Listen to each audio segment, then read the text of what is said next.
Here's meteorologist Rachel Garceau with your Idaho News 6 forecast.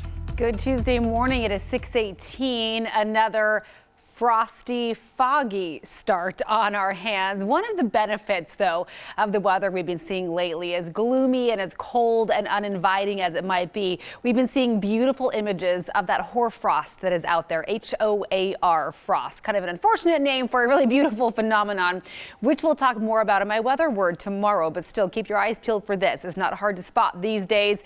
So once again this morning, very dense fog in places will reduce visibility. Tonight, our cold moon, or the full cold moon, which is the nickname for our full moon in December, will reach its peak. That's about 8:30 tonight. I don't know that we'll get a great view of it necessarily, as we have more foggy conditions likely overnight tonight into tomorrow.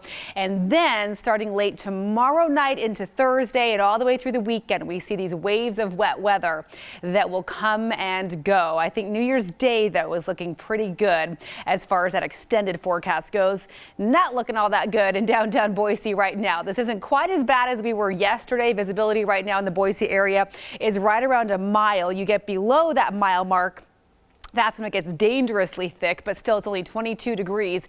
So freezing fog, again, a possibility. And we are under a dense fog advisory for the upper Treasure Valley. So from Boise eastward through Mountain Home over into the western Magic Valley as well. Until about mid-morning, 11 o'clock or so, we should see the fog lift for a couple hours this afternoon and then likely settle right back in this evening. High pressure is still the dominant feature over the Gem State.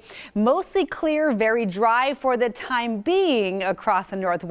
But here comes this leading edge of precipitation. This is what will impact us for Wednesday into Thursday. And then we have all of these storm systems kind of lining up one after the other to pump that precipitation our way. So here's Wednesday morning, as early as maybe noon, 1 o'clock in the afternoon, snow flying in the west central mountains, the mountains of eastern Oregon as well. We'll stay mostly dry across the lower elevations tomorrow by dinner time. A couple of snow showers may glance off the western portion of the Treasure Valley, but you can see the more significant snow during the day. Wednesday into Thursday will be in the mountains. Look at this Wednesday night, possibility of some rain showers or that rain snow mix as we have warmer air coming in ahead of the precipitation, or along with the precipitation, I should say. And then by Thursday, we'll see it taper off to just some scattered snow showers in the mountains, favoring the west central mountains, but anywhere from 1 to 4, 5, maybe even 6 inches across our central mountain locations. And this model is hinting at maybe 1 to 2 inches for portions of the Treasure and Magic Valleys. That might be a little overdone,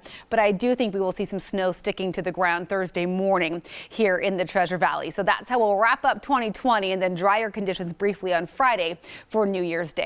Temperatures really don't budge much today compared to where we were yesterday. We'll see low 30s across the Treasure and Magic Valleys, with a break in the fog likely by about noon. And then we'll see those gloomy conditions settle back in tonight. Mostly gray tomorrow, not necessarily because of fog, but because of overcast conditions ahead of that precipitation for Thursday morning. Temperatures, though, on the rise. That's my silver lining, up around 40 degrees by Friday, into the 40s this weekend. But we do see off and on rain and snow Saturday, Sunday, and Monday.